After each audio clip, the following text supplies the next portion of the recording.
കാറ്റിനോടും കിളികളോടും കഥകൾ ചൊല്ലി നീ കളികൾ ചൊല്ലി കാട്ടുപൂവിൻ കരളിനോടും നീ നിഴലായി അലസമലസമായി അരികിലൊഴുകിന ഇളം പൂറ്റിനോടും കിളികളോടും കഥകൾ ചൊല്ലി നീ.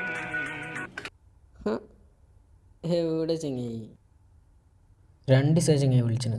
എപ്പോൾ വിളിച്ചുമ്പോൾ ബിസി ബിസി ബിസി എന്നുള്ളത് വേറെ ഒന്നും പറയണമില്ല. ഒന്നും പറയാത്ത നല്ലത്. 2 ദിവസമായിട്ട് ഓട്ടം തന്നെ മടുത്ത്.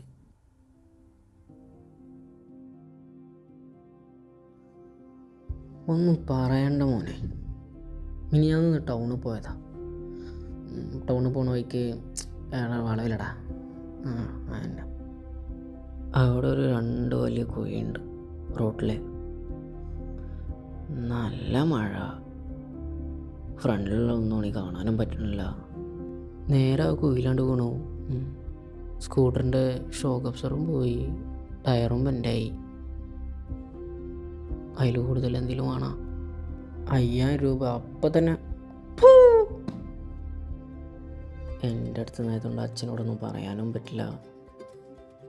ഈ വെക്കേഷന് കഷ്ടപ്പെട്ട് കാറ്ററിങ്ങിന് പോയിണ്ടാക്കി 5000 രൂപ. ഒന്ന് ഓർമ്മിപ്പിക്കല്ലേ എന്തായാലും നമ്മളൊക്കെ അവസ്ഥ. കഷ്ടപ്പെട്ട് എങ്ങനെയുള്ള ഒരു വണ്ടി വാങ്ങും, അതിന് എല്ലാവിധ ടാക്സും ആണ്.